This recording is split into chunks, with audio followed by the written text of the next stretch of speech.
Melt किया, ठीक है? ये बात बताई गई है। आइस कितनी थी? 100। एएफएनएस के मोस्ट रिपीटेड एमसीक्यूज आज की इस वीडियो के अंदर हम डिस्कस करेंगे। ये सारे एमसीक्यू पास्ट पेपर से उठाए गए हैं, पास्ट पेपर्स के मोस्ट रिपीटेड एमसीक्यूज हैं। हमारे नोट्स के अंदर 700 पेजेस के आपको पास्ट पेपर्स मिलेंगे। अगर आप इनको बाय करना चाहते हैं, ये हमारा कॉन्टैक्ट नंबर है। तो सबसे पहला क्वेश्चन हमारा क्या है कि a student melted 100 centimetre cube of ice at 25 degree C. उसने क्या किया? उसने आइस को मेल्ट किया, ठीक है? ये बात बताई गई है। आइस कितनी थी? 100 सेंटीमीटर क्यूब थी। तो अभी आपने ये बताना है कि मेल्ट करने के बाद मतलब जब वो लिक्विड बन गई तो अभी उसकी वॉल्यूम क्या होगी, ये बात आपने बतानी है। तो इसका करेक्ट आंसर क्या है? 96। अभी मैं आपको बताता हूँ क्यों। देखिए, आइस की जो डेंसिटी होती है ना, वो कम होती है, ठीक है? आइस की डेंसिटी क्या होती है? कम होती है। तो डेंसिटी का फार्मूला क्या है? मास पर यूनिट वॉल्यूम, ठीक है? ये इसका फार्मूला है। तो देखिए, डेंसिटी कम करने के लिए वॉल्यूम को ज़्यादा करना होगा, ठीक है? अभी जब वो आपके पास लिक्विड बन जाता है, जब वो आपके पास लिक्विड बन जाता है, तो उसकी क्या हो जाती है? उसकी डेंसिटी जो है वो इंक्रीज़ हो जाती है। तो डेंसिटी इंक्रीज करने के लिए वॉल्यूम को डिक्रीज करना होगा, तो इसलिए इसका वॉल्यूम 100 से 92 टू 96 पे चला जाता है, ठीक है? इनके बीच में होता है। तो ये क्यों होता है? क्योंकि जब पानी आपके पास बर्फ से लिक्विड में जाता है तो उसकी डेंसिटी ज़्यादा हो जाती है, जबकि बर्फ की जो डेंसिटी है वो कम होती है। इसलिए आपने देखा होता है कि बर्फ जो है तो पानी की सतह पर तैरती है और डूबती नहीं है, ठीक है? तो ये बात यहाँ पर बताई गई है। देखिए, इसमें ये चीज़ें मॉलिक्यूल्स मूव क्लोज़र, जब वो लिक्विड बन जाता है, मॉलिक्यूल क्लोज़र आ जाते हैं, ठीक है? इससे इनकी डेंसिटी बढ़ जाती है, वॉल्यूम कम हो जाता है। ये बात बताई गई है। मेन मकसद क्या है? वॉल्यूम का कम होना, ठीक है? और जब आपके पास आइस हो तो उसकी डेंसिटी क्या होगी? इतनी होगी। जब वाटर है तो इतनी होगी। मतलब वाटर की डेंसिटी आइस से ज़्यादा है। ये बात आपने याद रखनी है, ठीक है? ये question last year initial test में पूछा गया था। आपके पास जो लिक्विड वाटर है उसकी डेंसिटी, उसकी जो वॉल्यूम है वो कितनी होगी? 92 टू 96 सेंटीमीटर क्यूब, ठीक है? अगर आप 100 सेंटीमीटर क्यूब आप आइस लोगे। अच्छा, नेक्स्ट आपके पास क्या है? To find the limiting reagent. अगर आप लिमिटिंग रिएजेंट को मालूम करना चाहते हैं, the reactants must be present in a reaction in a stoichiometric amount, non stoichiometric amount, it doesn't matter where stoichiometric, non stoichiometric और नन ऑफ दिस। तो आपका करेक्ट अमाउंट आंसर क्या होगा? वो होगा बी।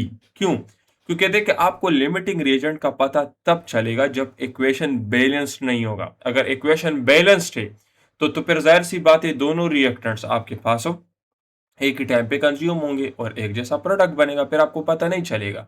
लेकिन जब आपके पास रिएक्टेंट्स स्टोइकियोमेट्रिक अमाउंट में नहीं होंगे, नॉन स्टोइकियोमेट्रिक अमाउंट के अंदर होंगे, तब आपको पता चलेगा कि लिमिटिंग रिएजेंट कौन सा है। लिमिटिंग रिएजेंट असल में होता कौन सा है?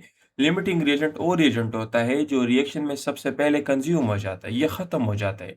जब ये खत्म हो जाता है तो इसकी वजह से प्रोडक्ट बनना भी स्टार्ट हो जाता है। तो आपके पास लिमिटिंग रिएजेंट कौन सा है?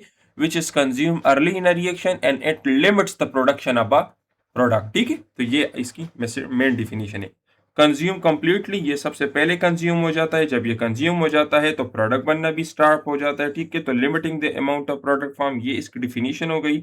और इसके अलावा लिमिटिंग रिएक्टेंट आपको तब पता चलेगा जब रिएक्टेंट्स आपके पास नॉन स्टोइकियोमेट्रिक अमाउंट में होंगे। एग्जैक्ट मोल्स जितने रिक्वायर्ड है बैलेंस केमिकल इक्वेशन के लिए, अगर उतने हैं फिर आपको पता नहीं चलेगा।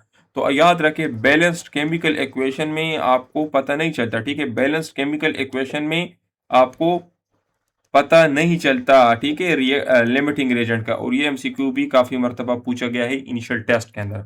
आपको डिफरेंट तरह के रिएक्शंस दिए जाते हैं और आपको बताया जाता है कि इसमें कौन से के अंदर लिमिटिंग रिएजेंट पॉसिबल है। तो अगर बैलेंस केमिकल इक्वेशन है तो इट मीन्स कि वहाँ पर पॉसिबल नहीं है, ठीक है? इस तरह देखिए, 2H2 plus O2 is equal to 2H2O। अब ये तो एक बैलेंस केमिकल इक्वेशन है ना, ये बैलेंस्ड है।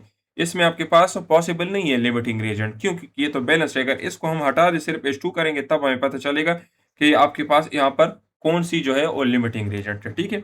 अगर ये आपके पास स्टोइकियोमेट्रिक अमाउंट में है तो फिर एक ही टाइम पे कंज्यूम होंगे, फिर लिमिटिंग रिएजेंट पॉसिबल नहीं होगा, ठीक है? अच्छा, नेक्स्ट देखिए, when the actual yield is maximum the theoretical yield will be. आपके पास एक्चुअल और थ्योरेटिकल बीच में एक रिलेशन है, वो आपने याद रखना है। आपके पास थ्योरेटिकल यील्ड जो है तो ये तो या बराबर होगा या एक्चुअल यील्ड से ज्यादा होगा, ठीक है? अभी देखिए डियर स्टूडेंट, यहाँ पर अगर मैं आपको बता दूं तो थ्योरेटिकल यील्ड क्या होता है? ये थ्योरी में होता है, मतलब कागजात के मुताबिक जितना प्रोडक्ट हम ले सकते हैं, और ये सबसे मैक्सिमम होता है, ठीक है? मैक्सिमम पॉसिबल मतलब ये सबसे ज्यादा होता है, ठीक है?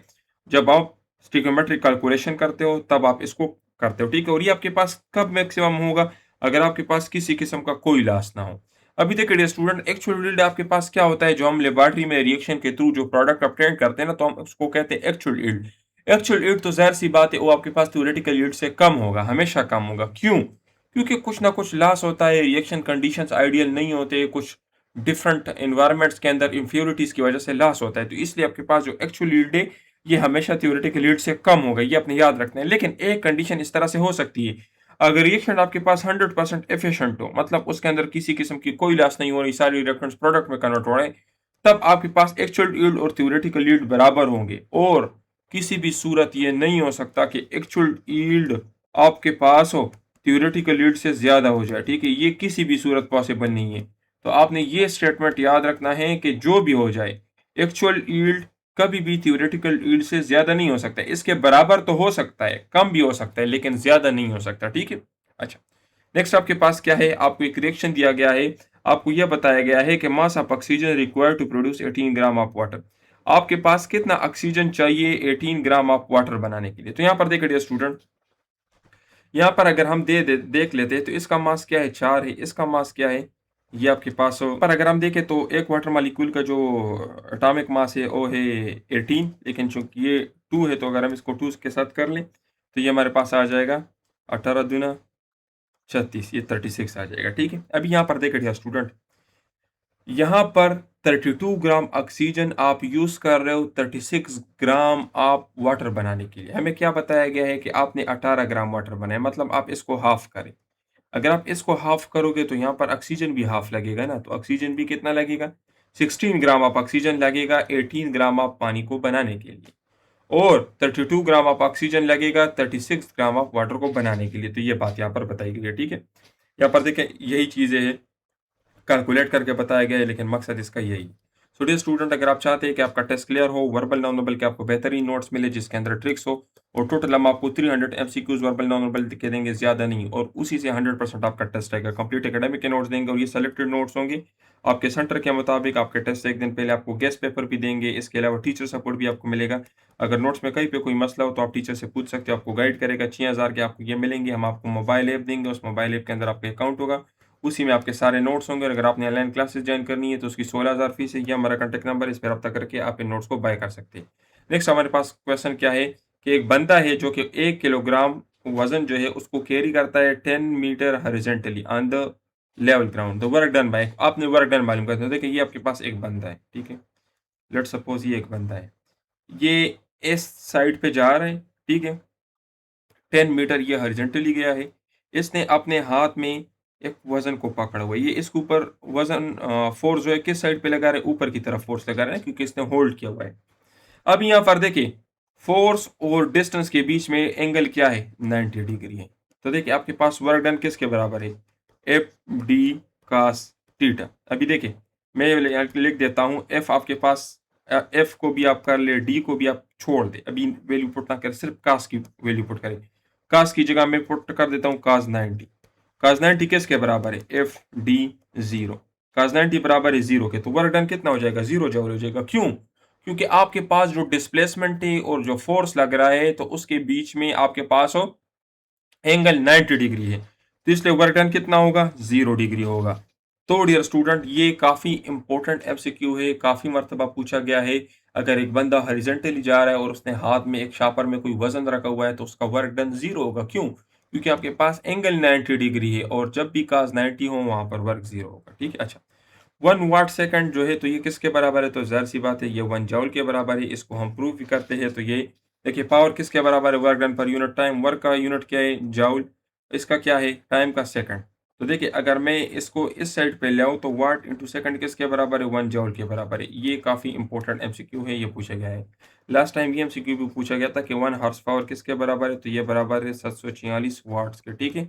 1 horsepower is equal to 746 watt, ठीक है? अच्छा, नेक्स्ट देखिए स्टूडेंट, 2 पाई रेडियन जो है तो इसके अंदर कितने रिवोल्यूशन होंगे, ये बात आपने बतानी। तो देखिए एक रिवोल्यूशन किसके बराबर है, एक कंप्लीट सर्कल के अंदर जो चक्कर, ये बराबर है 2 पाई रेडियंस के, 2 पाई रेडियंस के। अच्छा, अगर ये 2 पाई रेडियंस के बराबर है तो मुझे बताए आधा, 1/2 आधा रिवोल्यूशन कितना होगा, ओ 1 पाई रेडियन के बराबर होगा।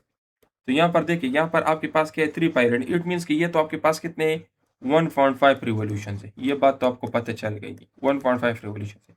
अब यहाँ पर तो 1.5 नहीं है, लेकिन अगर मैं यहाँ पर देखूँ, तो आप मुझे बताएँ 3/2 से क्या आता है? 3/2 से 1.5 आता है, तो इसलिए आपके पास करेक्ट आंसर क्या होगा? आपके पास करेक्ट आंसर होगा 3/2 रिवॉल्यूशंस, ठीक है? क्योंकि 3/2 से क्या आता है? 1.5 आता है, ठीक है? अच्छा, सो डियर स्टूडेंट, अगर आपने ये नोट्स बाय करने हैं, मैं आपको इस वीडियो के अंदर नोट्स दिखा भी देता हूँ। आप हमारे इस नंबर पर रब्ता करके इनको बाय कर सकते हैं। मेरा नाम डॉक्टर सदीद हसन है, क्वालिफाइड फ्रॉम एएमसी। पिछले 7 साल से मैं स्टूडेंट्स को तैयारी करवा रहा हूँ। अगर आप भी चाहते हैं कि आपका टेस्ट क्लियर हो, आपकी बेहतरीन तैयारी हो, तो आप हमसे रब्ता कर सकते हैं। बाकी वीडियो के नीचे लाज़मी कमेंट करें कि मज़ीद आपके लिए कौन से टॉपिक्स के ऊपर वीडियोज़ बनाएँ। अपना बहुत ख्याल रखिए। वस्सलाम।